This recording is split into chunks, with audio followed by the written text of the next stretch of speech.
سيدنا محمد وآله وأصحابه الكرام. الفاتحة.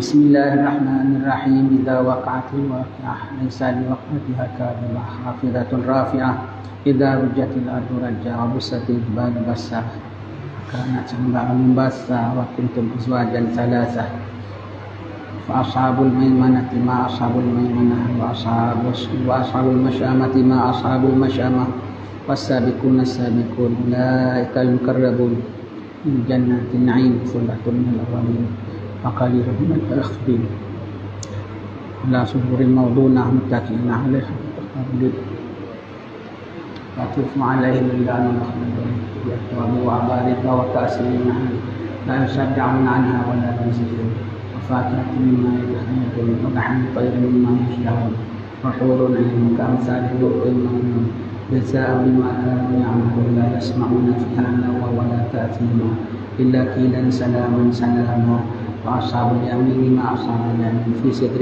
مخضود وطلح ممدود وظل ممدود وماء مسكوب وفاكهة كثيرة ولا ممنوعة وفرش مرفوعة إنا أنشأناهن إنشاء فأنجعلناهن أبكارا عروبا أترابا لأصحاب اليمين ثلة من الأولين وثلة من الآخرين وأصحاب الشمال ما أصحاب الشمال في سموم وحميم وظل من يحموم لا بارد ولا كريم إنهم كانوا قبل ذلك مترفين وكانوا يصرون على الحنث العظيم وكانوا يقولون إذا متنا وكنا ترابا وعظاما أئنا لمبعوثون وآباؤنا الأولون قل إن الأولين والآخرين لمجموعون إلى ميقات يوم معلوم ثم إنكم أيها الضالون المكذبون لآكلون من شجرين من زقوم فمالئون منها البطون فشاربون عليه من الحميم فشاربون شرب الهيم هذا نزلهم يوم الدين نحن خلقناكم فلولا تصدقون أفرأيتم ما تمنون أنتم تخلقونه أم نحن الخالقون نحن قدرنا بينكم الموت وما نحن بمسبوقين على أن نبدل أمثالكم وننشئكم فيما لا تعلمون ولقد علمتم النشأة الأولى فلولا تذكرون أفرأيتم ما تحدثون أنتم تزرعونه أم نحن الزارعون لو نشاء لجعلناه مختارا فظلتم تفكهون إنا لمغرمون بل نحن محرومون أفرأيتم الماء الذي تشربون أأنتم أنزلتموه من المزن أم نحن المنزلون لو نشاء جعلناه أجاجا فلولا تشكرون أفرأيتم النار التي تورون أأنتم أنشأتم شجرتها أم نحن المنشئون نحن جعلناها تذكرة ومتاعا للمقوين وسبح باسم ربك العظيم فلا أقسم بمواقع النجوم فإنه لقسم لو تعلمون عظيم إنه لقرآن كريم في كتاب مكنون لا يمسه إلا المطهرون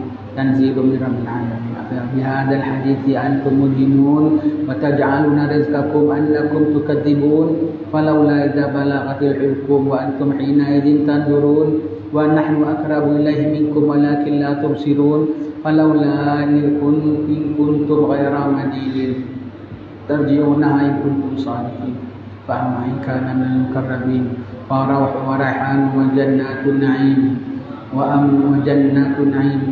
وأما إن كان من أصحاب اليمين فسلام لك من أصحاب اليمين وأما إن كان من المكذبين الضالين فنزل من حميم وتصلية الجحيم إن هذا لهو الحق اليقين فسبح باسم ربك العظيم.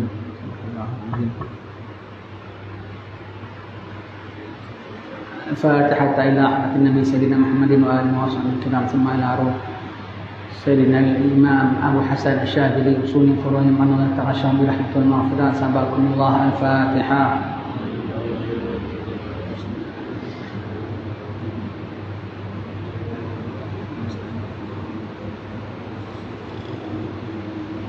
بسم الله الرحمن الرحيم. اللهم يا الله يا عليم يا عظيم يا حليم يا عليم أنت ربي وعينك حسبي ونعم الرب ربي ونعم الحسب وحسبي تنصر من تشاء وأنت العزيز الرحيم. نسألك الحسمة في الحركات والسكنات والكلمات والإرادات والخطرات من الشكوك والظنون والأوهام الساترة للقلوب أن طالعت الغيوب فقد ابتلي المؤمنون وزلزلوا زلزالا شديدا وإذ يقول المنافقون والذين في قلوبهم مرض ما وعدنا الله ورسوله إلا غرورا وثبتنا وانصرنا وسخر لنا هذا البحر كما سخرت البحر لموسى وسخرت النار لإبراهيم وسخرت الجبال والحديد لداود وسخرت الريح والشياطين والجن لسليمان وسخر لنا كل بحر هو لك في الأرض والسماء والملك والملكوت وبحر الدنيا وبحر الآخرة وسخر لنا كل شيء يا من بيده ملكوت كل شيء كافا يا عين صاد كافا يا عين صاد كافا يا عين صاد وانصرنا فإنك خير الناصرين وافتح لنا فإنك خير الفاتحين واغفر لنا فإنك خير الغافرين وارحمنا فإنك خير الراحمين وارزقنا فإنك خير الرازقين واهدنا ونجنا من القوم الظالمين وهب لنا ريحا طيبة كما هي في علمك وانشرها علينا من خزائن رحمتك واحملنا بها حمل الكرامة مع السلامة والعافية في الدين والدنيا والآخرة إنك على كل شيء قدير اللهم يسر لنا أمورنا مع الراحة لقلوبنا وأبداننا والسلامة والعافية في ديننا ودنيانا وكلنا صاحبا في سفرنا وخليفة في أهلنا واتمس على وجوه أعدائنا وامسخهم على مكانتهم فلا يستطيعون المضي ولا المجيء إلينا ولو نشاء لطمسنا على أعينهم فاستبقوا الصراط فأنى يبصرون ولو نشاء لمسخناهم على مكانتهم فما استطاعوا مضيا ولا يرجعون ياسين والقرآن الحكيم إنك لمن المرسلين على صراط مستقيم تنزيل العزيز الرحيم لتنذر قوما ما أنذر آباؤهم فهم غافلون لقد حق القول على أكثرهم فهم لا يؤمنون إنا جعلنا في أعناقهم أغلالا فهي إلى الأذقان فهم مقمحون وجعلنا من بين أيديهم سدا ومن خلفهم سدا فأغشيناهم فهم لا يبصرون شاهت الوجوه شاهت الوجوه شاهت الوجوه وعنت الوجوه للحي القيوم قد خاب من حمل ظلما طاسين حاميم عين سين قاف مرج البحرين يلتقيان بينهما برزخ لا يبغيان حاميم حاميم حاميم حاميم حاميم حاميم حاميم ثم الأمر وجعلنا الصرف علينا لا ينصرون آمين تنزيل الكتاب من الله العزيز العليم غافر الذنب وقابل التوب شديد العقاب ذي الطول لا إله إلا هو إليه المصير بسم الله بابنا تبارك حيطاننا ياسين سقفنا كافا يا عين صاد كفايتنا حاميم عين سين كاف حمايتنا فسيكفيكهم الله وهو السميع العليم ستر العرش مسبول علينا وعين الله ناظرة إلينا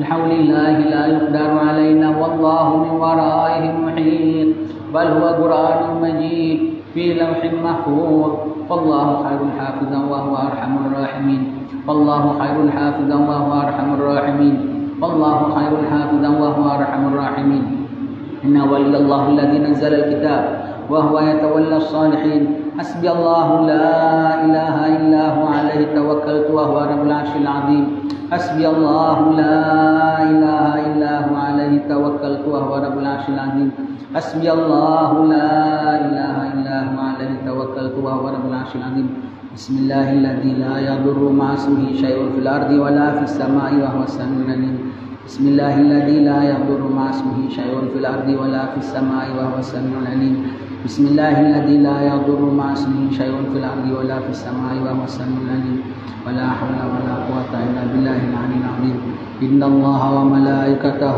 يصلون على النبي يا أيها الذين آمنوا صلوا عليه وسلموا تسليما اللهم صل وسلم وبارك عليه وعلى آله الله لا إله إلا هو الحي القيوم لا تأخذه سنة ولا نوم له ما في السماوات وما في الأرض من ذا الذي يشفع عنده إلا بإذنه يعلم ما بين أيديهم وما خلفهم ولا يحيطون بشيء من علمه إلا بما شاء وسع كرسيه السماوات والأرض ولا يؤوده حفظهما وهو العلي العظيم يا الله يا نور يا حق يا مبين اكسوني من نورك وعلمني من علمك وافهمني عنك واسمعني منك وبصرني بك واغرني بشهودك واعرفني الطريق إليك وهونها علي بفضلك والبسني لباس التقوى منك إنك على كل شيء قدير يا سميع يا عليم يا حليم يا علي يا عظيم يا الله اسمع دعائي بخصائص لطفك آمين أعوذ بكلمات الله التامات كلها من شر ما خلق أعوذ بكلمات الله التامات كلها من شر ما خلق أعوذ بكلمات الله التامات من شر ما خلق يا عظيم السلطان يا قديم الإحسان يا دائم النعمة يا باسط الرزق يا كثير الخيرات يا واسع العطاء يا دافع البلاء ويا سامع الدعاء يا حاضرا ليس بغائب يا موجودا عند الشدائد يا حق المغفرة فاصنع لما لا يعجلك بحاجات برحمتك يا أرحم الراحمين اللهم إنك تعلم ما نحن فيه وما نطلبه ونرتجي من رحمتك في أمرنا كله فيسر لنا ما نحن فيه من سفرنا وما نطلبه من حوائجنا وقرب علينا المسافات وسلمنا من العلال والآفات ولا تجعل الدنيا أكبر همنا ولا مبلغ علمنا ولا تسلط علينا من لا يرحمنا برحمتك يا أرحم الراحمين وصلى الله على سيدنا محمد وعلى آله وصحبه وسلم الحمد لله رب العالمين الحمد لله رب العالمين وصلى الله وسلم على سيدنا محمد وعلى آله وصحبه أجمعين. Assalamualaikum warahmatullahi wabarakatuh. Alhamdulillah, syukur pada Allah Ta'ala. Semoga Allah ampun dosa-dosa kita. Semoga Allah Ta'ala tetapkan iman kita. Semoga Allah Ta'ala pada kita daripada keliru. Semoga Allah Ta'ala pada kita dari sesat. Semoga Allah Ta'ala pada kita daripada menyeleweng. Supaya Allah Ta'ala pada kita daripada tertipu. Kita mohon agar Allah Ta'ala tetapkan iman kita senantiasa. Kita bermohon agar dalam pertakwaan pada Allah Ta'ala, dalam pemeliharaan Allah Ta'ala. Kita mohon pada Allah Ta'ala, Allah Ta'ala pelihara kita dalam iman senantiasa. Kita mohon pada Allah Ta'ala sebelum sampai ajal maut kita, Allah matikan kita dalam keadaan husnul khatimah, beriman kepadanya. Amin Allahumma amin. Sallallahu alaihi wasallam Muhammadin wa ala alihi wasallam. Alhamdulillahirabbil alamin. Pada tuan-tuan yang ada mengamalkan ilmu pertahanan diri, jangan tinggal ini Hizib Bahar dan Hizib Nasar. Hizib Bahar dan Hizib Nasar ini dua, jangan tinggal. Hizib Nasar lepas zuhur, Hizib Bahar lepas asar. Baca. Walau kita tak ada senjata, walau kita tak tahu satu jurus sekalipun, Allah akan protect kita. Allah akan protect kita dengan macam-macam cara. Dan macam-macam cara. Sama ada protect dengan angin, dengan apa semua itu adalah tentera Allah Ta'ala. Tapi kalau Allah Ta'ala berkehendak, kita memerlukan sebab untuk dilindungi. Mungkin sebabnya pencak silat kita. Allah akan ajarkan kita ilmu pencak silat, akan datangkan ilmu itu pada kita. Kalau kita perlukan ilmu taekwondo, ilmu menembak, umpamanya lah bagi askar-askar, sebagai pertahanan diri kita. Sebab permintaannya dah ada. Lindungilah aku, bentengi aku, jauhkan musuh pada aku, dekatkan aku dengan peliharaanmu, begitu begini semua. Without nothing, Allah can protect us.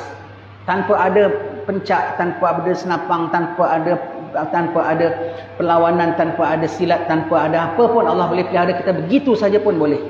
Tapi kalau Allah Ta'ala berkendakkan silat menjadi sebab kita pertahankan diri, Allah akan ajarkan kita ilmu silat. Allah akan datangkan ilmu itu pada kita.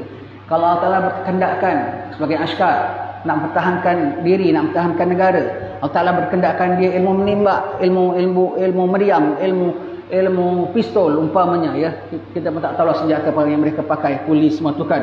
Allah akan berikan dia kemahiran dalam ilmu itu.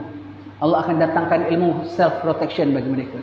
Allah Ta'ala akan datangkan ilmu pertahanan bagi mereka. Kalau Allah Ta'ala berkehendak, dia memerlukan sebab-sebab pertahanan.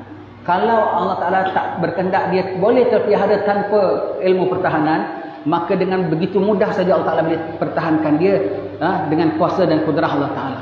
Jadi itu Hizib Bahar tu dan Hizib Nasar tu, kita mohon protection daripada Allah Ta'ala, perlindungan dari bermacam-macam nafsu, syaitan, musuh, manusia, nafsu, jin, segala-galanya yang baik, yang tak baik, yang kita nampak, yang kita tak nampak, yang kita tahu, yang kita tak tahu, dari depan, dari belakang, dari atas, dari bawah, dari macam-macam semua.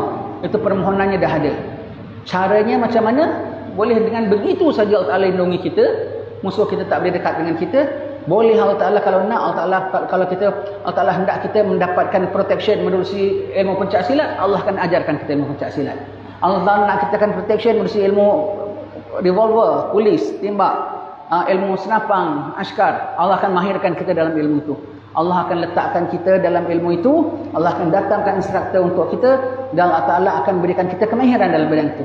Semua itu. Jadi memohonnya dengan menerusi doanya. Sebab ilmu pertahanan diri, walau apa sekalipun, walau kita jadi askar, walau kita jadi polis, walau kita jadi apa sekalipun, tetap yang pelihara kita Allah.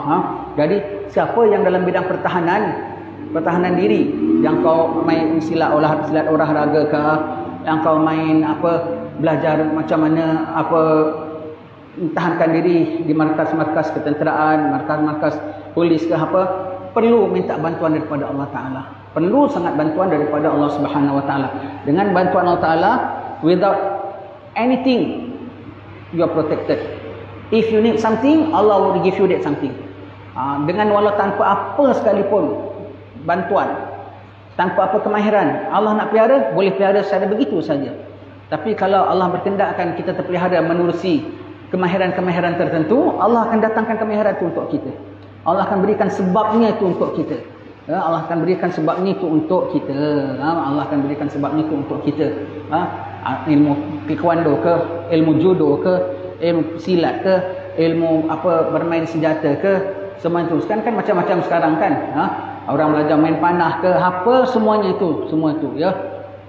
Allah akan berikan kemahiran itu pada kita, Allah akan datangkan. Kau minta. Kalau tak perlukan itu, takdir sampai mati, tak ada gangguan, tak ada apa, ya bagus, alhamdulillah dapat pahala atas doa. Takdir betul-betul kita memerlukan, tanpa apa pun Allah Ta'ala boleh protect kita. Tanpa apa pun Allah Ta'ala boleh protect kita. Dengan angin pun Allah Ta'ala boleh protect kita. Tapi kalau Allah Ta'ala mengatakan kita perlu ada bantuan, perlu ada ilmu-ilmu tertentu, akan datang ilmu itu pada kita. Akan hidup ilmu itu pada kita. Akan jadi ilmu itu pada kita. Ilmu apa sekalipun lah, ilmu apa sekalipun ya. Sambung baca kitab Idah kita sampai muka surat ya 185.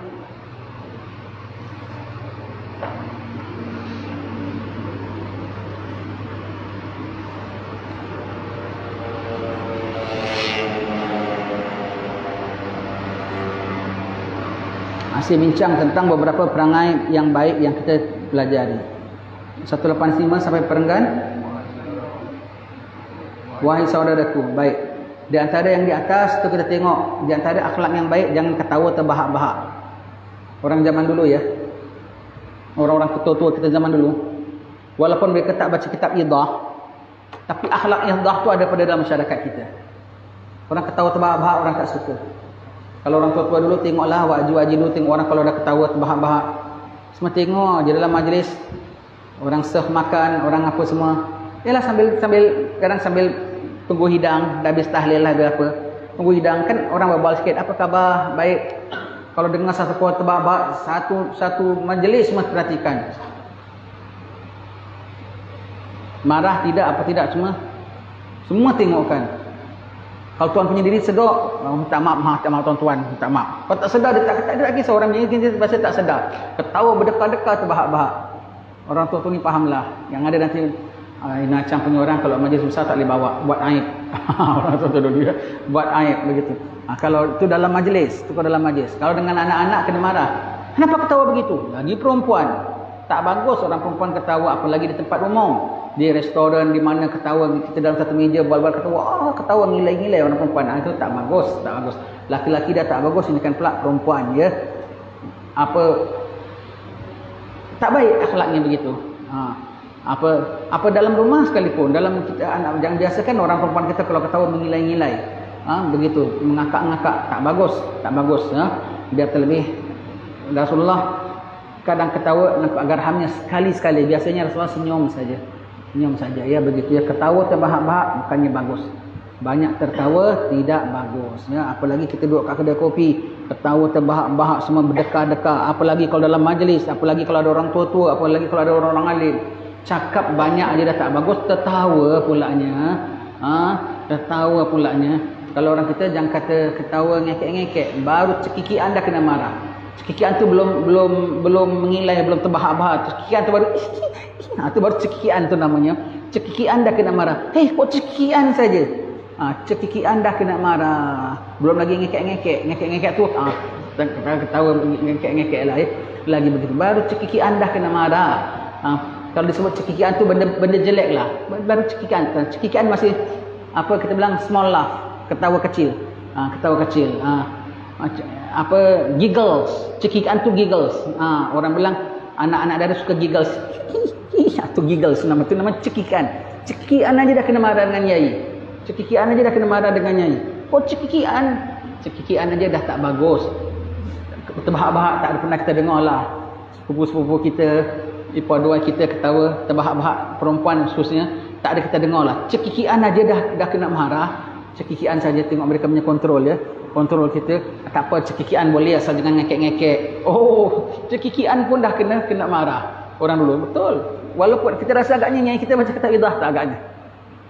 Wak kita dulu baca kitab idah tak agaknya. Tidak ya. Mana mereka tahu dah terterap dalam masyarakat kita. Jadi benda yang dalam kitab ini semua bukan benda baru ya. Benda yang kita baca dalam kitab inilah benda yang memang dah ada dalam masyarakat kita. Budinya dalam masyarakat kita, akhlaknya dah ada dalam masyarakat kita. Cuma manusia diperingatkan lagi. Diperingatkan lagi ya. Diperingatkan lagi. Kita tengok dalam kitab inilah, kita baik badan kita ni banyak membuat kita terkenang zaman kita dahulu kecil-kecil ya. Macam mana orang-orang tua kita tarbiahkan. Sepupu-sepupu kita, adik-beradik kita, yang akak-akak kita lah. Macam mana nyai kita dulu tarbiahkan. Begitu rupanya tarbiahannya ya. Tak bagus. Cekikian aja dah tak bagus. Cekikian apa? Giggles. Not laughter yet. Baru giggles. Giggles orang putih. Itu namanya giggles ya. Giggles ya. Jadi apa? Itu aja dah kena marah. Kalau dulu lah nyai kita bukan marah. Jambak terus. Oh, garangnya ya. Budak perawan kok cekikian. Habislah. Begitu ya. Baik. Jangan menceritakan kebusukan orang, kita dah bincang. Wahai saudaraku, bersihkanlah hatimu dari sifat dengki. Allah, jangan ya. Sebab dengki adalah buah amarah. Dengki sangat buruk dan menyebabkan seorang berusaha mengganggu dan mencelakakan orang lain. Sikap ini timbul kerana Hawa telah menguasai manusia. Hawa muncul ketika marah dan bangkit bersama kedengkian. Dengki adalah suatu keinginan tersembunyi untuk menyakiti orang lain pada saat mampu. Sikap ini muncul dari orang yang berjiwa lemah.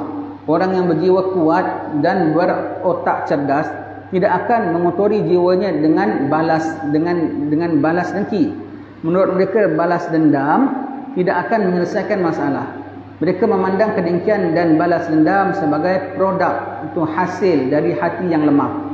Sungguhnya jika manusia mau memandang segala sesuatu sesuai dengan hakikatnya dan perhatiannya tertuju kepada akhirat, maka akan mudah baginya untuk meninggalkan berbagai perilaku buruk yang sulit dihindari oleh orang-orang yang lalai. Para pecinta dunia, hati mereka telah menuju suatu arah tertentu hingga menjauhi arah yang lain. Beginilah keadaan dunia dan akhirat, fahamilah. Baik, kalau kau nak menuju akhirat, kau betul-betul fokus nak tuju akhirat, mudah kau tinggalkan sikap-sikap jelek ini. Sikap suka ketawa, sikap suka mewah, sikap suka sombong, sikap pemarah. Kenapa? Kau ingat akhirat. Akhirat Tuhan akan soal aku. Aku berani nak marah saudara aku? Akhirat Allah Ta'ala akan tanya hati aku. Hati aku sekarang sedang dipandang oleh Allah. Aku tak suka saudara aku dapat nikmat. Jadi orang kalau ingat akhirat, ingat Allah punya hisab, ingat Allah mengetahui, ingat Allah Ta'ala tak suka, mudah untuk dia. Kalau dia tahulah, kalau seorang isteri yang suka disayangi oleh suaminya, yang suka kalau suaminya redha terhadapnya, dia tahu kalau suaminya tak suka, dia elakkan. Walaupun dia susah tabiat itu. Umpamanya lah, dia suka pakai baju warna purple. Suaminya tak suka purple. Suaminya suka pakai baju merah. Dia punya tak suka merah, dia tak suka merah. Dia suka purple juga. Beg tangan purple, kasut purple, selendang purple, baju purple, semuanya purple. Umpamanya lah ya. Orang kita bilang purple, macam warna putih purple. Begitu. Purple dalam bahasa Melayu kita apa? Biji rumia. Biji rumia. Purple lain sikit. Purple tu biji rumia macam warna rihal tu. Itu biji rumia. Kalau purple dia lebih kebiruan. Kalau biji rumia tu dia lebih macam lebih kepada burgundy. Begitu ya. Begitu. Jadi kalau biji rumia tu, kalau ungu macam anggur tu ungu.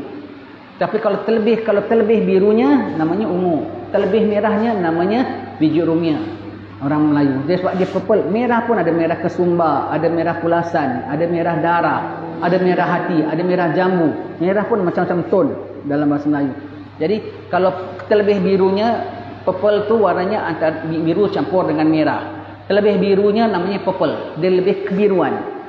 Tetapi kalau terlebih merahnya tu namanya orang Melayu sebut biji rumia. Biji rumia pun dia, biji rumia pun dia juga. Begitu ya. biji Romeo. Isterinya sukanya semuanya purple belaka. Semuanya purple. Cermin matanya pun purple umpamanya dia. Lakinya paling tak suka purple. Awak ni apalah purple, tak saya paling tak minat purple. Pakai merah lah, saya suka tengok merah. Dia pula yang paling tak suka merah. Macam Cina lah bang, betul begini. Tak apa, saya suka merah. Tak kena dengan kulit saya. Dia tahu suami dia suka merah. Dia tak nak sampai suami dia tak suka dengan dia. Demi nakkan suami dia redha pada dia. Demi nak meraih kasih sayang suami dia. Demi nak pikat hati suami dia. Demi dia supaya dapat jadi isteri yang baik namanya. Wahai purple, kau dah sekarang aku benci. Merah paling aku suka kerana merah buat suami aku sayang aku. Dan sahabat Nabi dulu paling doyan makan bawang putih. Karena Rasulullah tak doyan tak makan bawang putih, apa? Makruh, bau. Dia bilang sekarang bawang putih paling aku tak suka. Nabi suka, dia jadi, kalau Nabi tak suka, dah jadi benda yang paling disuka, jadi tak suka. Kalau orang yang tahu Allah, tahu akhirat, nak selamat akhirat, nak Allah pandang dia, nak Allah Ta'ala pandang hati dia dengan pandang redha sebab bersih. Takut Allah pandang hati dia dengan ada kotor, ada dengki. Mudah dia. Kenapa? Allah nombor satu. Aku tak suka macam mana sekalipun. Allah suka, aku suka. Aku sakit hati macam mana pula naik pangkat apa semua. Allah bilang jangan ada rasa gitu. Maka dengan segera rasa gitu lenyap. Dengan segera rasa gitu lenyap. Dengan segera. Macam orang jugalah. Umpamanya dia ada anak tiri. Tak suka anak tirinya. Tetapi dia tahu kalau suaminya tahu awak tak suka anak tiri dia, nampak sikit tanda isterinya tu boleh kena cerai. Umpamanya lah. Boleh kena tindak dengan suaminya. Demi nakkan raih kasih sayang suaminya. Maka anak tirinya tu jadi yang paling sayang. Sayang buat-buat mula-mula. Kemudian sayang betul-betul dan sayang ikhlas betul-betul. Nanti kemudian baru dia realize, patutlah kena sayang, patutlah kena sayang. Rupanya baik budak ini, patutlah kena sayang. Dengan menyayanginya aku untung. Nasib baik aku dah kikis rasa tak sayangnya. Begitu. Orang kalau dia ingat Allah, dia geram kawannya dapat naik pangkat. Dia geram kawannya dapat kedudukan. Dia tak suka, tapi bilang Allah suka, Allah pilih. Sudahlah. Macam mana sakit hati aku pun aku tak mau timbulkan. Jangan kata nak cakap, nak ngumpat, nak timbul rasa tak senang pun tak mau. Sebab Allah Ta'ala tahu aku tak senang. Aku tahan. Lama-lama bukan dia tak senang dengan orang tu naik pangkat, dia gembira orang tu naik pangkat. Demi Allah. Jadi orang kalau tahu demi Allah, demi akhirat, mudah dia lentur. Yang tak ingat Allah, tak ingat akhirat, susah. Kau cakap 1000 kali pun dia bilang apa aku peduli, apa aku peduli. Sakit hati aku tengok dia naik pangkat. Sakit. Susah. Orang kau tak tahu akhirat, tak tahu Allah, hatinya tak ada dorongan, tak ada sandaran, tak ada demi sesuatu. Demi apa? Ridha Allah. Demi apa? Sejahtera akhirat. Demi apa? Hisab. Demi apa? Allah pandang dalam hati aku.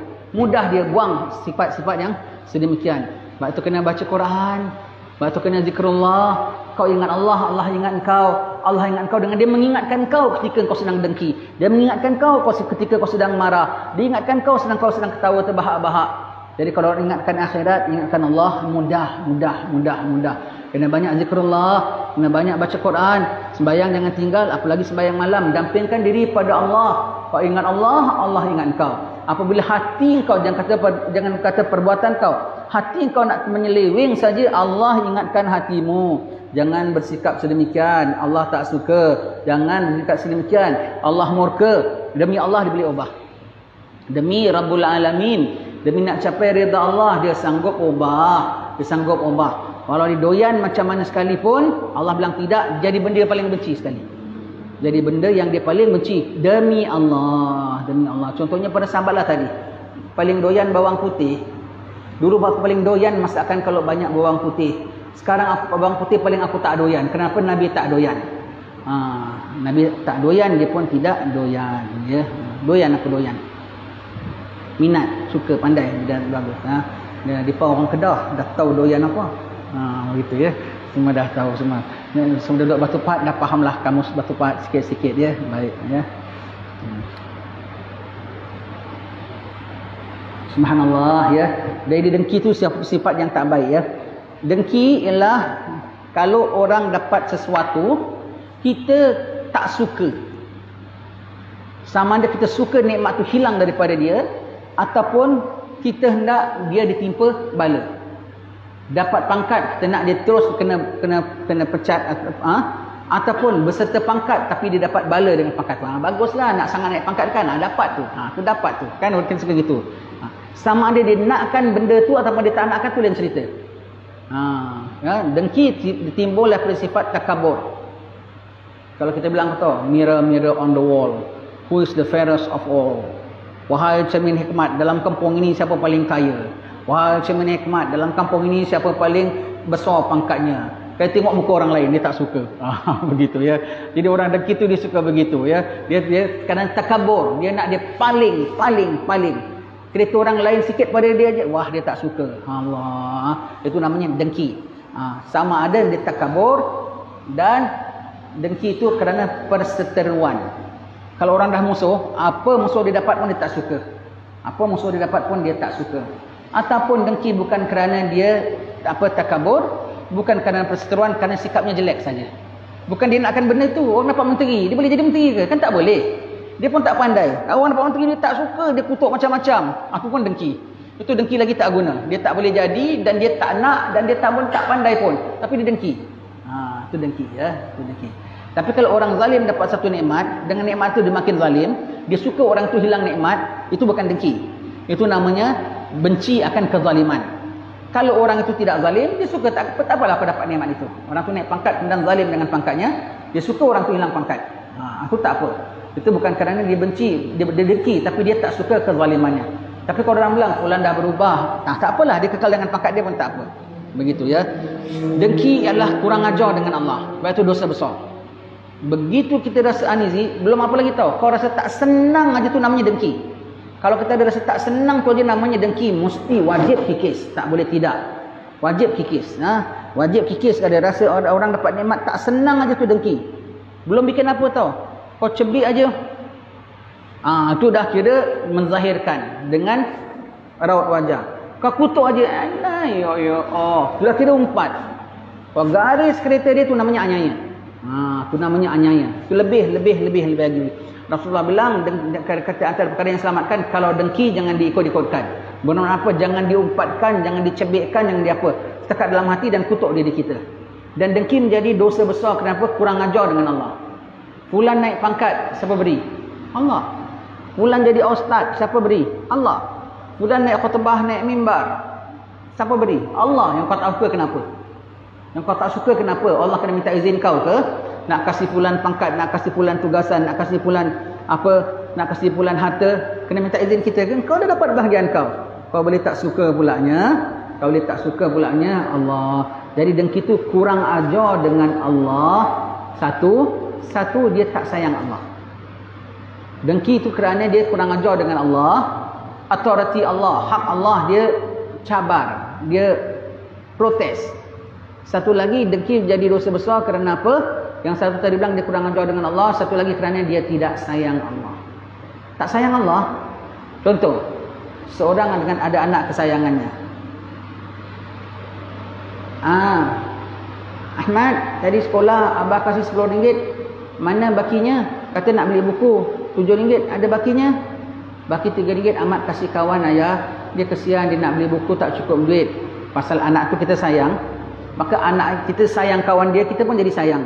Itu macam ke? Okey, tak apa. Asal bilang abah ya, tak apa, kesian kawan awak. Dia cukup tak duitnya. Kita nak tambahkan lagi. Pasal kita sayang anak kita sayang kawan dia, kita suka. Anak kita punya kawan, anak kita punya kawan dapat nikmat, kita suka. Pasal kita sayang anak kita. Cuba kita tak sayang anak kita. Abah kasih kau RM10 tadi mana? Kan kata RM7. RM7 kasih kawan. Kau kasih kawan, kau kaya sangat. Kau ingat aku cap duit. Pasal apa tu? Anak tiri. Satu anak kandung kasih tak apa. Anak bagus, anak abah. Anak tiri tak suka. Dia sayang tak anak tiri? Dia benci kan? Orang dengki gitu. Kalau dia sayang Allah, Allah kasih pulan, tak apa, Allah bijaksana, pandai, Allah beri kasih, ya Allah, Allah ni pemurah. Syukur pulan kau dapat kereta besar, bagusnya. Suka. Pasal apa? Dia sayang Allah. Tapi kalau tak kasih, Allah, kenapa kau kasih dia? Soalannya begitulah. Kau tukarkan dialognya kalau anak dia, Ahmad, kenapa kau kasih kawan kau? Ini dengan Allah, dengan anak tiri kau bolehlah kau cakap gitu. Ahmad, kenapa kau kasih dia? Kan ni dia suka kau ke? Kau boleh kasih sana sini. Dengan Allah cuba kau gitu. Allah, orang dengki tu hakikatnya begitu tau. Allah, kenapa kau kasih dia pangkat? Kau ingat apa? Senang-senang kasih sembarang orang pangkat. dia tak sayang Allah dan dia kurang ajar dengan Allah. Sebab tu dosa. Allah bikin apa dia tak suka, maka sekarang Allah Ta'ala bikin apa yang dia tak suka. Allah bikin apa dia tak suka, Allah bikin apa yang dia tak suka. Apa dia tak suka? Pahala dia bukan dapat nikmat, pahala kau pun dia dapat. Pasal kau dengki dengan dia, kau tak suka ya, abah kasih abang kau duit, kau tak suka ya. Sekarang motosikal kau abah kasih abang kau. Abang, kau dengki, aku punya suka, aku bapak. Aku nak kasih abang kau duit ke, aku nak kasih dia baju baru, aku punya suka. Kau dengki, motosikal kau aku kasih abang. Abang, kau punya motosikal pun aku punya. Pasal kau ngajar. Pasal dia tak suka apa yang Allah buat, Allah buat apa yang dia tak suka. Pahala dia Allah Ta'ala kasih sama fulan. Lagi apa ni? Baju buruk dia aku kasih kau. Allah, umpamanya lah. Begitu ya. Orang dengki, Allah Ta'ala ambil pahalanya kasih fulan, kasih dosa fulan kepada kau. Kau tak suka dengan Allah buat yang kau tak suka. Itu dengki. Itu dia kurang ajar. Lawan obat dengki lah apa? Nombor satu, jangan kau kena kutuk diri kau. Ya Allah, kau jahatnya aku, ya Allah. Kau jangan suka kau ada sifat dengki. Jangan dipupuk sifat dengki itu. Jangan didendamkan dalam hati. Orang kata dengki, Allah, kau jahatnya aku, ya Allah. Orang dapat nikmat aku tak suka, jahatnya aku. Kalau gitu kau terlepas.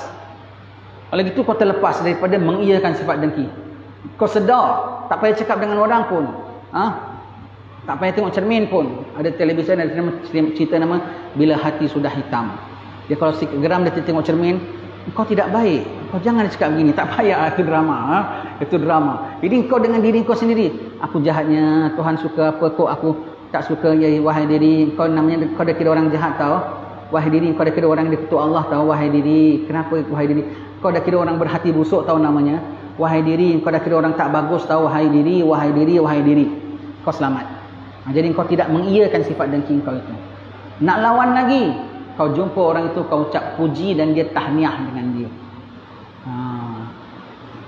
Orang dapat naik pangkat dalam ofis, ada satu jawatan supervisor kosong, ada 3 orang staff.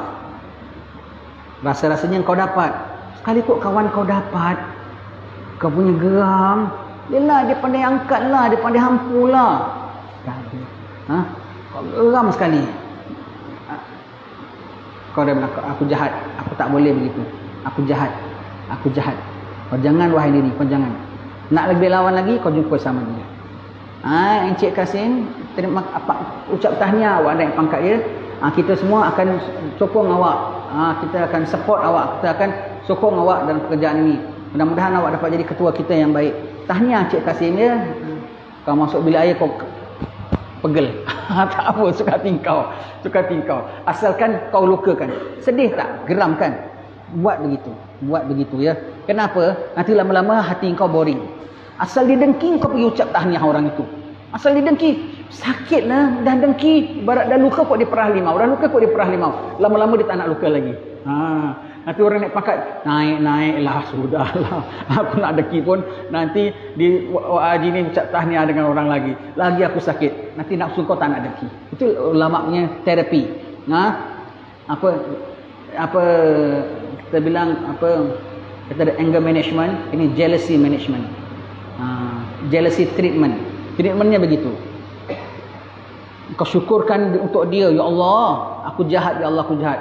Ya Allah, aku syukur fulan dapat naik pangkat, fulan dapat naik gaji. Ya Allah, aku syukur. Kau cakap dengan Allah. Tak cukup, kau jumpa dia, kau ucap tahniah. Lepas tu kau dalam bilik air, kau nak pegal sendiri, suka tingkau. Tetapi kau begitu. Nanti lama-lama kau tak akan hilang akan dengki itu. Sebab setiap kali kau mendengki, disakiti. Setiap kali kau mendengki, sakiti. Dengki adalah antara 2 orang yang setara. Kalau sepupu-sepupu, satu yang tua, satu yang muda, dia tak dengki. Dengar abang long dia kaya, dia suka. Dia dengar adik sepupu dia bisnes maju, dia bangga. Tapi kalau yang umur sebaya lebih kurang, yang kenapa dulu main sama-sama, sekarang dia tinggi, aku rendah, itu timbul dengki biasanya ya. Maka yang dapat nikmat, rendahkan diri biasanya. Doktor tak dengki dengan tukang kayu tak dengki dengan tukang masak. Doktor dengki dengan doktor, tukang kayu dengki dengan tukang kayu. Ustaz dengki dengan ustaz. Paling dahsyat punya ialah antara ahli agama dengan ahli agama. Imam Ghazali bilang, kalau kau duduk satu kampung, kau carilah nama ustaz. Kau baru pindah ke satu kampung, kau duduk cari nama ustaz, kau cari rumah sebelah dia, dia bantu kau, dia sayang kau sebab dia ustaz. Oh boleh ana bantu inti, ana jadi ustaz kan, amboi. Apa-apa keperluan kasih tahu ana amboi. Tapi Imam Ghazali bilang, kalau kau sendiri dah bergelar ustaz, kau jauh-jauh daripada yang nama ustaz. Kau takkan tahan daripada kedengkian dia. Kalau satu doktor, satu doktor, aku mungkin iakan. Tapi kalau satu ustaz, satu ustaz, tak ada mana aku nak iakan, kata Imam Ghazali bilang. Kerana itu terbaik daripada dengki dia. Tak boleh, ya, tak boleh. Itu paling dahsyat sekali, ya. Paling dahsyat sekali. Allah, kau takkan tahan dengki dia. Dalam bab ini kau boleh elakkan satu aja kau boleh elakkan, iaitu apa? One side. Jangan kau mendengki dia pula balik. Dah gitu engkau pula dengki dia, tak boleh. Dia ada dengki kau tak apa, jangan kau dengki dia. Sama ada kau yang orang baru ke orang lama ke, kau didengki. Kadang-kadang orang baru dengki orang lama tau. Kadang orang lama dengki orang baru. Untuk kau didengki memang tak boleh elak. Cuma satu je kau boleh elak. Kau elak daripada mendengki orang. Itu kau boleh elak. Bahagian kau buat. Bahagian orang kau tak boleh kontrol hati dia. Hati kau kena kontrol. Dalam bidang ilmu paling dahsyat, na'udzubillah, murid dengki dengan guru. Ada murid dengki dengan guru. Kalau maulid asyik gurunya aja dijemput undang. Asyik dia aja tak pernah aku. Kasihlah can kita. Ada gitu. Dengki dengan gurunya. Yang ada guru dengki dengan muridnya. Amboi, nampaknya dia nak popular ni. Nampak dia popular. Yalah, kata kau ajar dia. Dia popular, kau tak suka. Kalau kau tak nak murid kau jadi ustaz yang bagus, kau jangan ajar. Kau ajar sekolah Cina. Garanti murid kau tak jadi cikgu. Garanti murid kau tak jadi ustaz. Ya, kau ajar sekolah Cina ke sekolah apa kan? Garanti murid kau tak akan jadi ustaz. Kalau jadi ustaz, muridnya lebih cemerlang sama dia, nampak nak naik aja terus. Alah, dulu tu anak yang ajar, dua lek betul pun tak tahu. Kan biasa kita dengar kan? Ini biasa kita dengar. Sedangkan yang nama ustaz yang bagus, yang nama orang alim yang bagus, dia kalau dapat dia menghasilkan murid yang lebih cemerlang daripada dia. Di Hadramaut tu guru-guru berusaha nak jadikan murid dia lebih glamour dan lebih cemerlang. Bukan glamour dunia, maknanya lebih banyak dakwahnya, lebih luas lagi dakwahnya berbanding dengan dia. Habib Omar bin Hafiz tu, guru-gurunya semua tak ada orang yang popular. Habib Sa'ad Al-Idrus, Habib Muhammad bin Alwi bin Shihab, Habib Salim Syatiri.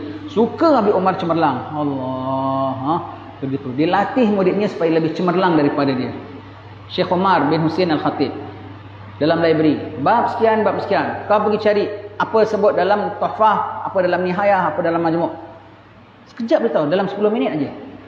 Kalau kita baru nak cari yang mana satu, nama Majmu', baru nak buka indeks, murid-murid dia mahir, diorang dilatih untuk mahir kitab. Latih, kalau kita lah penawar bagi hati sebut tentang batu, kitab-kitab tipis bolehlah, kita gitulah ya. Diorang kitab-kitab besar, bab apa air musta'mal, 2 kolah. Kau pergi cari bab ini dalam Majmu' apa cakap, Nihayah apa cakap, ini apa cakap. Ustaznya tunggu. Sekejap datang, Allah, betul-betul macam burung cari ikan, sekejap balik dah dapat. Subhanallah, sekejap. Tuhfah, fasal pada mengatakan ini.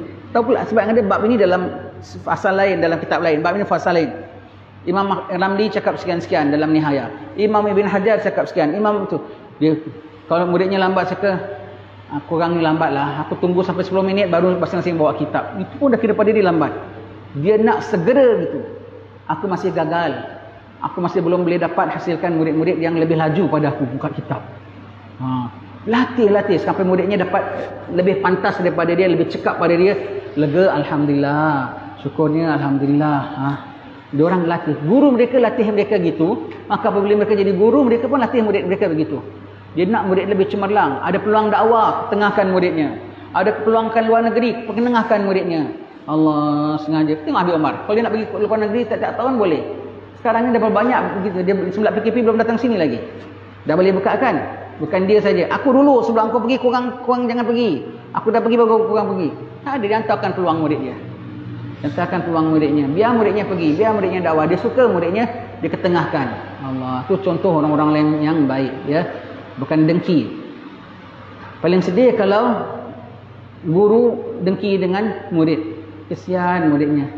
Dia sayang gurunya tu tengok, yelah awak dah alim sekarang, awak dah begini. Saya ni apa? Allah, jangan ya.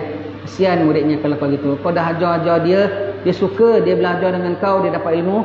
Kemudian kau dengki dengan ilmu yang dia ada. Maknanya kau ajar dia tak ikhlas. Kau nak aku ajar kau akan pandang aku ni ulama dan kau senantiasa bodoh. Itu dia punya matlamat rupanya. Itu dia punya matlamat. Dia tak nak aku tahu ilmu rupanya. Nak aku senantiasa bodoh dan dia tinggi. Sampai bila pun kau masih ulama pada aku? Sampai bila pun kau guru aku? Sampai bila tak luput? Adakah kau pandang aku begitu pulanya? Allah, sian murid kau dapat guru yang sumpamai gitu ya. Tak ikhlas mengajar muridnya. Kalau gitu kita bilang ajar mana? Sekolah apa? Sekolah Cina. Tak ada murid kau akan jadi ustaz. Lu jadi apa? Lu mau jadi ustaz? Taklah ustaz lah. Tak macam mana ke sekolah Cina nak jadi ustaz kan? Begitu. Tak apa. Kalau kau tak nak, ilmu kau simpan. Kau ajar sekolah Cina dia semua. Kau nak ajar apa subjek suka tingkau lah, tapi tak ada yang jadi ustaz. Begitu ya. Kalau guru tak dengki sama kita punya sayangnya, malu kita. Guru saya Ustaz Abu Bakar Bahashwan, Abu Bakar bin Ali Bahashwan, bila menjadi sultan dulu, Hadrami. Pertahimnya sedap sekali. Suara Arab. Apa? Kita belajar dengan dia, yang musalli, fardal zuhri, yang ajar kita dia lah guru kita tu dari kecil. Dah sampai satu peringkat, kalau kita ada kuliah mesti datang duduk. Dengan nada kitab baca dengan kita. Allah, guru kita sudi hadir kuliah kita. Nanti kalau dia ada kemusykilan tak malu-malu tanya. Allah. Dia hadir kuliah kita, dia ada kemusykilan. Abu Zaki, ustaz nak tanyalah dalam bab gini kalau kita batal tak puasa ya? Oh, ustaz lupalah, ustaz tak faham pulanya keliru. Begini-gini tak batal ustaz. Oh tak batal dia ustaz. Batal ke tidak? Terima kasih ya. Allah, dia guru kita tahu, ustaz kita tahu. Sudi datang kelas kita. Dia ada kemusykilan tak teragak-agak tanya dengan kita, mulia. Itu dia mulia. Dia mulia. Memang sampai bila-bila pun tak ada mana kita lebih mulia pada dia. Sampai bila-bila dia tak mulia pada kita. Makin dia tunjukkan akhlak gitu, makin dia mulia. Makin dia mulia. Yang orang takut begitu, takut muridnya langkah dia. Allah. Lepas tu kat Tarim ya, kalau ziarah makam-makam ya, nanti dia bawa makam fulan. Imam Haddad. Ini guru dia sampai dia futuh, sampai dia jadi wali. Ini guru dia yang ajar dia alif betul. Kalau pergi Habib Umar ziarah makam Zambal. Ini guru Habib Umar, futuh dia Habib Muhammad bin Alwi bin Abdullah bin Syihab. Ini guru dia yang ajar dia hafal Quran. Habib Umar khatam dan hafal dari tangan ini. Habib fulan, Habib Sa'ad. Begitu. Orang bawa guru ketika dia besar dan guru ketika dia kecil. Begitu ya.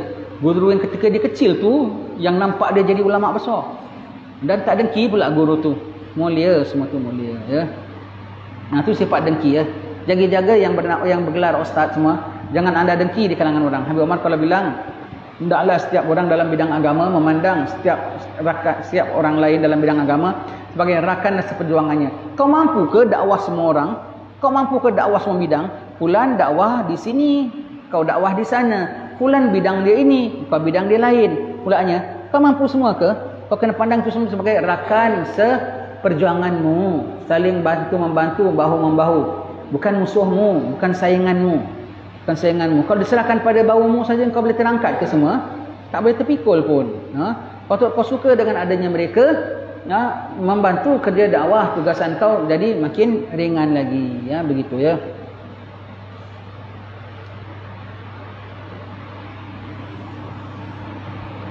Wahai saudaraku, bersihkanlah hatimu dari hasad. Ya, hasad iri. Sifat ini sangat buruk dan muncul dari hati yang jahat. Andai kata nikmat orang lain itu hilang, manfaat apakah yang ia peroleh? Seandainya manusia menyadari keburukan sifat ini, maka dia tidak akan bersifat dengannya. Orang tu nikmat hilang sekalipun, apa faedah kau dapat? Puas sangat, apa puas kau dapat? Padan dapat nikmat, ngada-ngada sangat kan sekarang dah hilang nikmat dia. Bagus, padan muka dia. Apa kau dapat?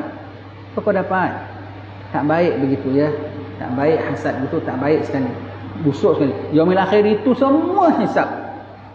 Bulan yang kau dengki tak tahu dia dengki. Dia kan kau sahabat dia lah. Dia kan kau okey lah dengan dia. Rupanya kau dengki dengan dia. Allah tahu. Allah tahu. Allah tahu.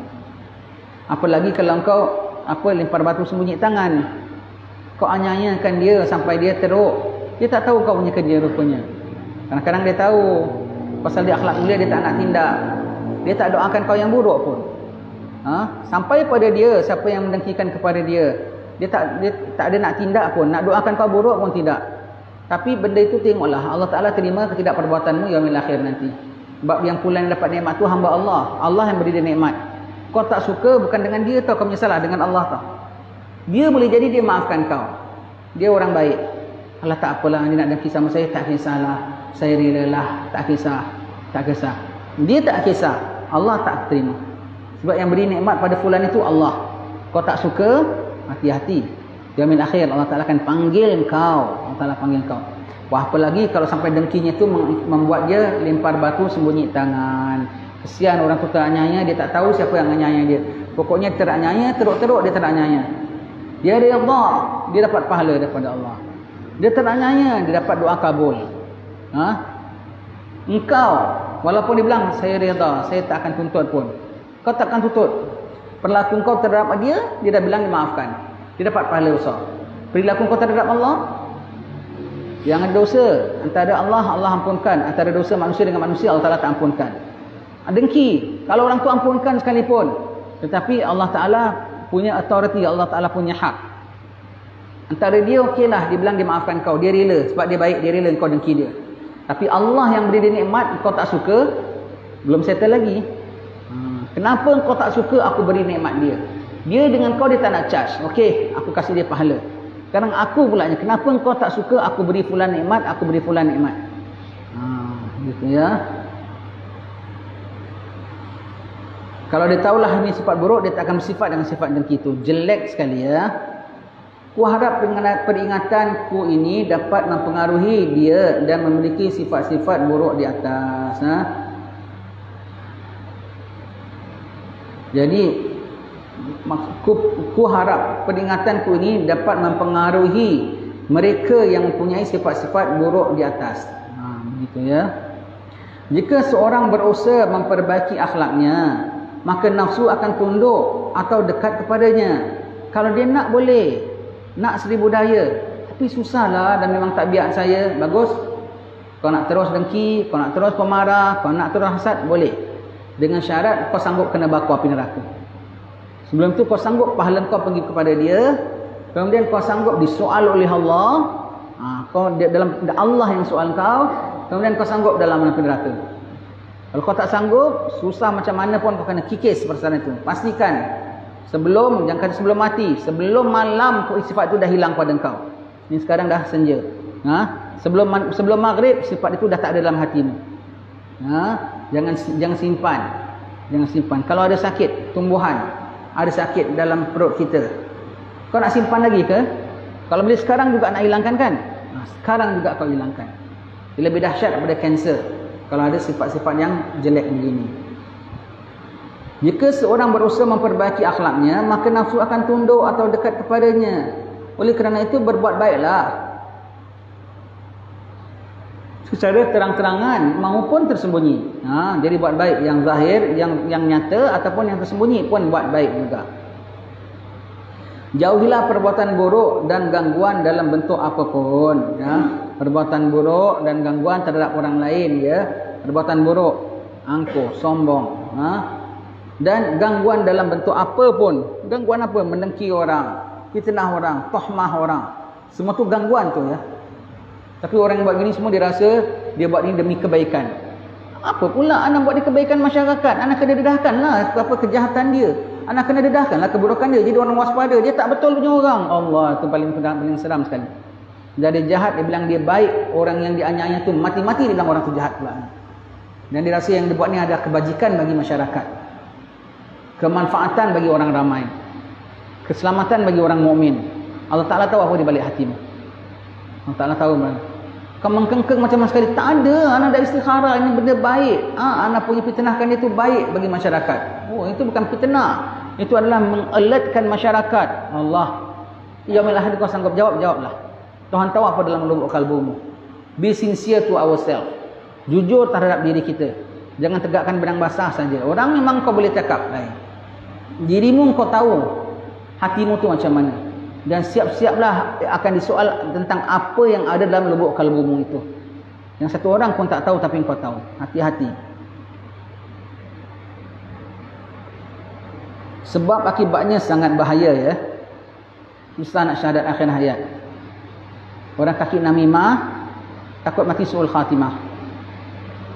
Orang mati dalam menganiayakan orang semua, untuk semua kita maksiat, bergelimangan dengan maksiat, ditakuti mati su'ul khatimah. Na'udzubillah, itu rugi paling besar. Kau puas kacau orang, kau puas dengki orang, kau puas. Allah cabut iman. Na'udzubillah. Itu kira maksiat. Dan lebih jahat pada minum arak, dan lebih jahat daripada main judi. Maksiat rohani itu. Maksiat rohani. Ketahuilah, kadangkala manusia mencapai puncak kebaikan hingga menyerupai malaikat dan mengalami kemerosotan moral hingga seperti syaitan yang sangat durhaka. Allah, kadang manusia punya baik sampai macam malaikat, tapi yang ada pun jahat macam syaitan. Betul ya? Betul. Ada baik semua macam malaikat sekali orang bilang. Siapa yang manusia yang pernah sampai tahap macam malaikat, sampai dia digelar malaikat? Harut wa Marut. Itu manusia. Maka malaikat takkan buat dosa. Dia manusia, tapi sebut malakaini, dua malaikat, kerana macam malaikat, baiknya, ibadatnya sekali ya. Itu dua manusia. Tetapi disebut macam sampai dalam Quran sebut mereka sebagai malakaini. Betul bukan? Kalau malaikat takkan buat dosa. Yang ada pulang malaikat umpat manusia, kemudian bukan. Dia memang manusia tapi baik sangat sampai malaikat tak ada mana boleh buat dosa. Malaikat tak ada mana umpat orang. Malaikat tak ada mana bangga diri. Malaikat, dia punya ibadat begitu banyak, tak ada satu dapat bangga, itu semua adalah dosa. Malaikat tak ada buat dosa. Dia adalah manusia, sangkingkan baik sampai sebut macam malaikat. Ada juga manusia jadi syaitan jenis manusia. Syaitan ada, iblis ada kuncu-kuncu daripada syaitan-syaitan jenis jin dan syaitan-syaitan jenis manusia. Jadi ada manusia yang macam malaikat, ada manusia yang macam syaitan. Ada manusia yang macam malaikat, dia tak ada jadi malaikat sebab dia makan minum dan dia kahwin. Ada manusia pulanya betul-betul jadi syaitan. Jadi syaitan jenis manusia. Manusia betul-betul jadi malaikat tak ada. Macam malaikat ada. Manusia jadi syaitan ada. Sebab kerjanya sama. Syaitan apa yang cocokkan orang, yang ganggu orang ibadat, yang buat orang apa berkelahi semua tu. Dia perbuatan itu namanya syaitan. Walaupun dia kalangan manusia juga. Firman Allah Ta'ala, bagi setiap Nabi ada musuhnya di kalangan syaitan-syaitan jin dan syaitan-syaitan manusia. Mereka saling bantu-bantu antara sama lain. Syaitan jenis manusia. Minal jinnati wan nas. Daripada jenis jin dan manusia. Ya.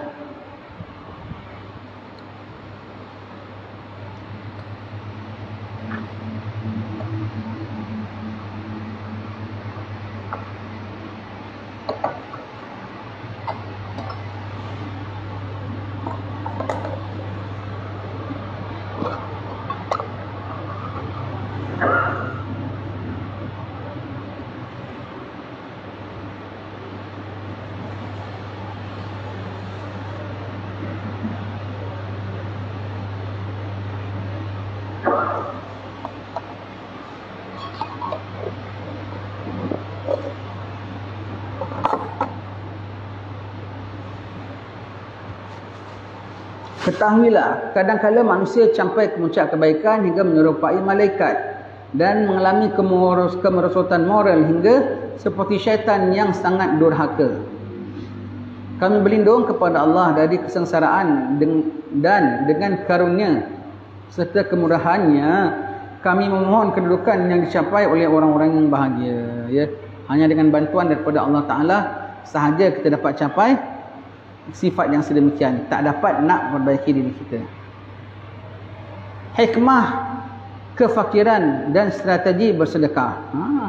Fakir ada hikmah. Hampir kefakiran bawa kepada kekafiran. Fakir yang macam mana? Fakir yang tak syukur dia fakir. Fakir yang macam mana? Fakir yang salahkan Allah dia fakir. Fakir yang macam mana? Fakir yang dengki kepada orang kaya. Fakir yang macam mana? Yang dikutuk nasib dia. Dia bilang Tuhan tidak adil. Oh Tuhanku, mengapakah kau hinakan diriku? Lagu engkau laksana bulan. Itu lagu hati-hati kau nak nyanyi. Kalau kau nyanyi dengan penuh perasaan, kau dah cabar Allah Ta'ala. Oh Tuhanku, mengapa kau hinakan diriku? Oh Tuhanku, apa macam-macam lah keluhan. Hati-hati.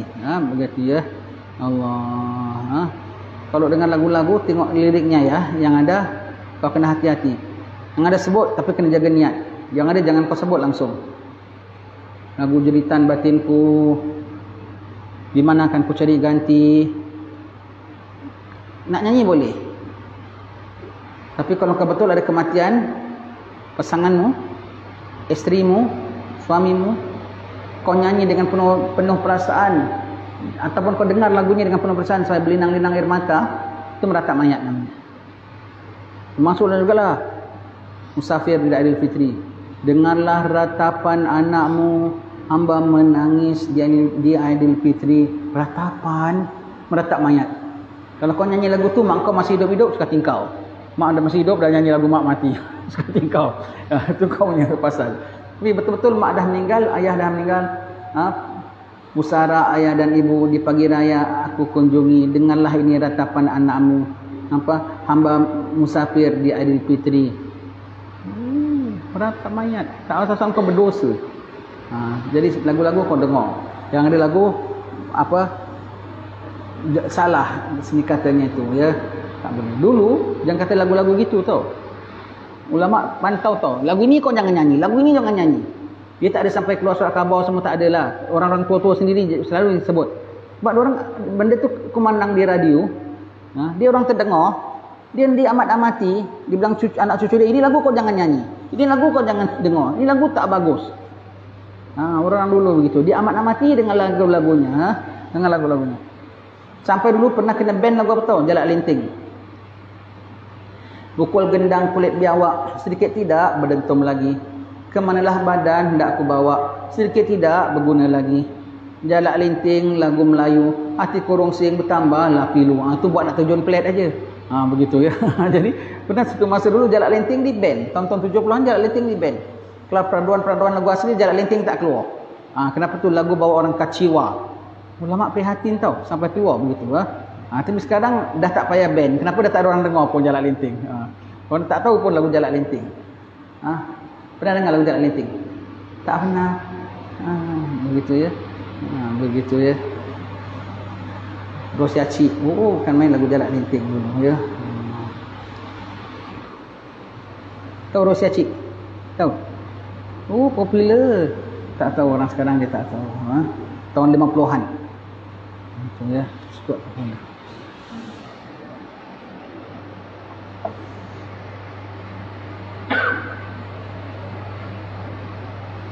Kefakiran ya.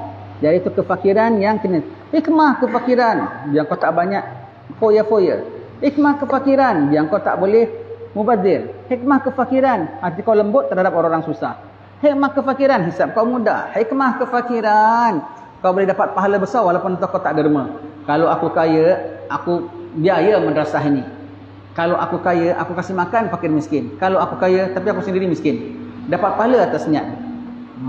Dapat pahala atas niat. Begitu. Fakir.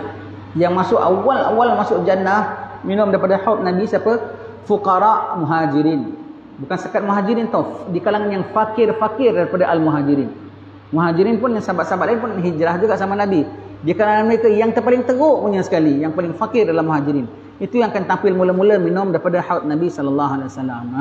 Jadi hikmah besar. Jadi fuqara.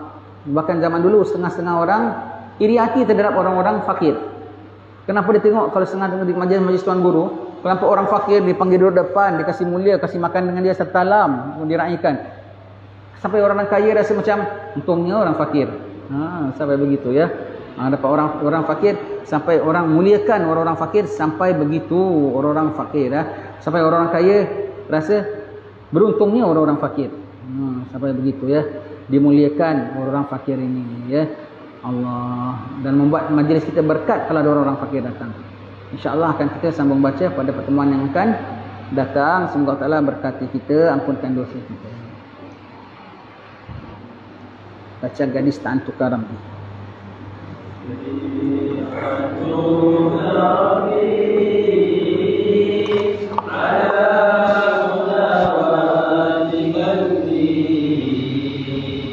وحال عقدات كربي